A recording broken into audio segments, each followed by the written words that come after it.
Hi! Hello! Ngayon po, napapanahon ng ating tatalakayin sapagkat malapit na ho Pasko. Ang topic ko natin ngayon ay ito. Christmas lights. 500 lights, 30 meters, steady lights. Warm white. LED lights. Hindi po masyadong napupundihan. Pero sira. Yan po ang ating tatalakayin ngayon. Sa video na to, coming up next. Huwag po kayong aalis.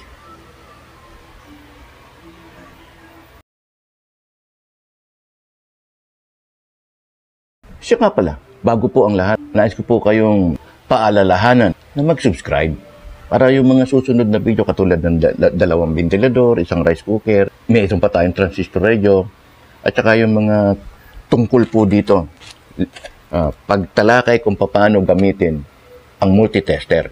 Meron din po tayo yan. Pag kayo nakasubscribe, tapos hit the bell, sigurado pong manonotify kayo. Malalaman nyo, andito na tayo. Huwag po kayo mag-alala.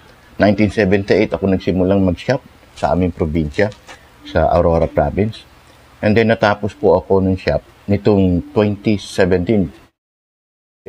Yung pong experience ko na yon ay binabahagi ko na po ngayon, sinishare ko sa inyo para magamit naman ninyo din sa inyong bahay. Alam nyo gumamit ng tester, alam nyo mag-troubleshoot, alam nyo kung simple-simple lang naman. Huwag naman ho yung masyadong matindi na, maka-technician na ho talaga ang kailangan doon. Kayang-kaya nyo. So, eto naman na ngayon, ang ating bigyan ng pansin. Christmas light. Sige po. Bago po natin ito kumpunihin, tabi muna natin dito at tingnan natin kung gumagana to.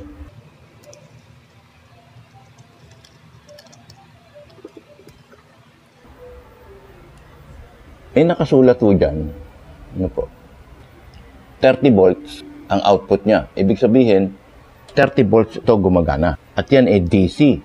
Kasi po merong sinyalis doon na positive, negative. Yung isang linyang ganoon, tapos yung dotted line, that is a positive and that is a negative. Input 220, 240.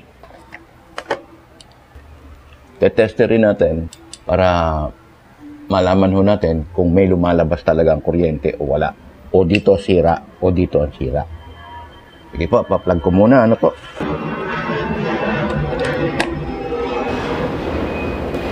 Ito po ay DC. Direct current. So, ilalagay natin sa puti. Po. Alam natin ang voltahe 30 volts, kaya nasa range 50. Darating yung video na yon, tatalakayin natin yan. Isa-isa. Testingin nun natin. Pag ito ay pumalo, iisa lang ibig sabihin nun. Good ito. Pag hindi ho yan gumalaw, sira ito. Bubuksan natin to. Pag sira. Pag hindi, edi ayos. Testering ko po. Yun. O, kita nyo, gumana. Ayos. Wala ho tayong problema. So, good ito dahil pumalo yun. 30 volts. Pero bakit ito ayaw mag-ilaw? Meron pala namang kuryente. Tanggalin muna natin. Itabi muna natin to. At pagkatapos bunutin natin to. So, ibalik natin to. Pag gumanon ho yun, ibig sabihin may putol. Yun o. Pag ganon, nabuhay, tapos namatay, putol somewhere sa kawad. Ayan, pag nagagalaw, so wala akong problema pala ang LED. Buo ang LED. Wala akong problema ang power supply. Buo kasi may output na 30 volts. Kaya lang ito. Ayun. At simple lang. Madali lang ito. Ito. Ating kumpunihin ito. Tanggalin ko muna.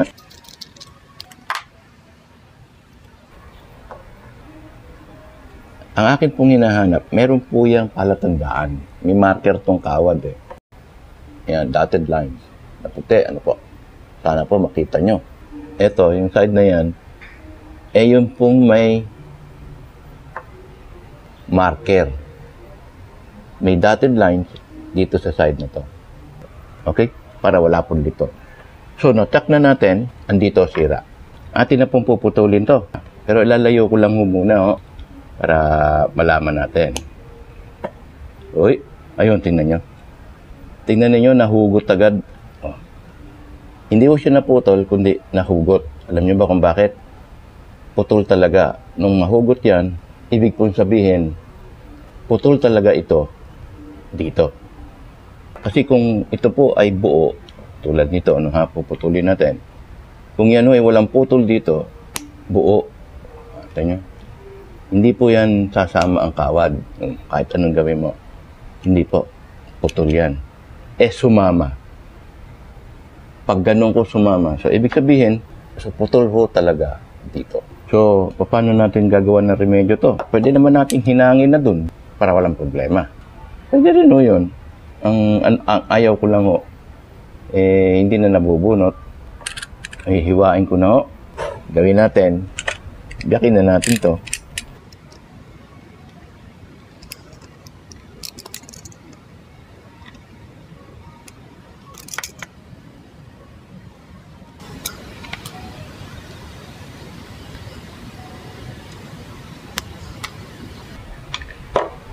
Ayun, nakita ko na. Ito, nakita ko na. Yung dalawang dapat pinaghihinangan natin. So, dito na ho tayo. Maghinang. Yan. Alright.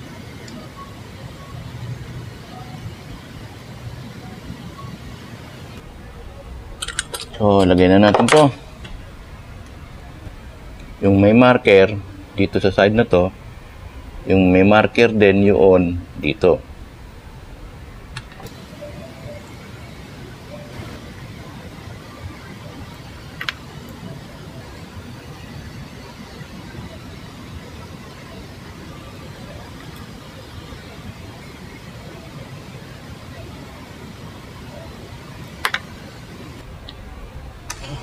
Okay, kakabit na. Testingin natin. Ipa-plug ko po. Yun. O, kahit saan mo galawin na, pwede na. Hindi na namamatay. Okay na. Careful o. Baka may makuryente din kayo dyan. So, the next problem will be ito. Pag tinakpan mong ganyan, kita pa rin. Nakalitaw pa rin. Yung pinaghinanga natin, nakalitaw. Hindi po pwede yan, hindi po pwede. So, susolusyonan natin yan. Maganda na sana. Kaya lang, hindi po pwede. Lagyan natin ng glue stick.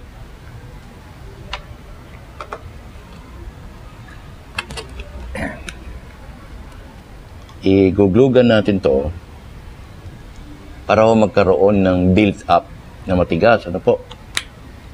Simple-simple lang. Unti-unti lang ho. Guglugan mo. Yan. Tapos yung kabila.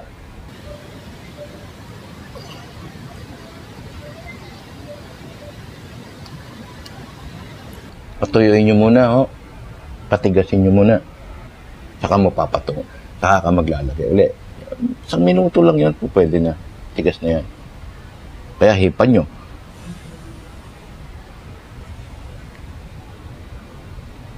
Okay?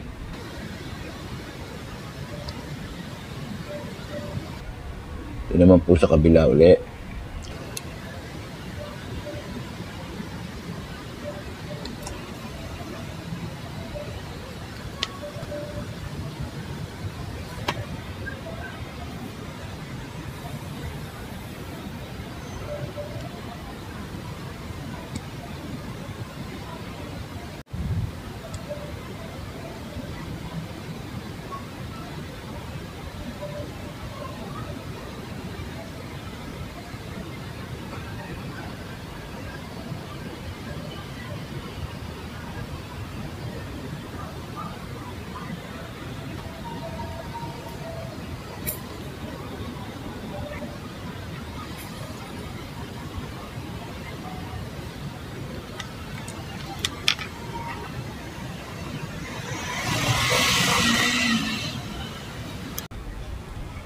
Testing.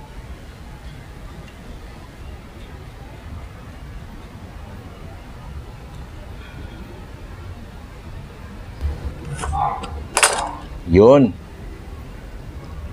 Matigas-tigas na po siya.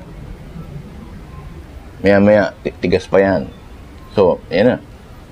Pwede na, di ba? Testing. Tingnan natin kung aandar, ano po.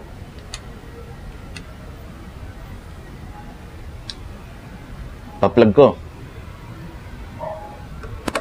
Yun.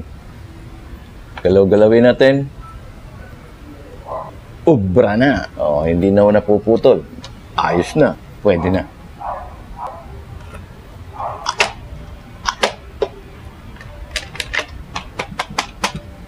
Okay. Umiilaw na. Kahit galaw-galawin mo pa yung kawad, okay na siya. Ang galing, ano po. Huwag niyo po kakalimutan mag-subscribe at hit the bell kasi marami po tayong tatalakayin pa. How to use multitester. Yung simple lang, simple lang. Papaalala ko lang po sa inyo, ano po, na kayo hihintayin ko sa susunod na video. Kasi marami pa po tayong mga videos na panunood din. Kaya sa ating pagpapaalam, maraming pong salamat sa inyo. At nasa ganun, patuloy tayong nagkikita. Bye. Thank you. Galing, ano po. See you in the next video. Bye-bye. Thank you for watching.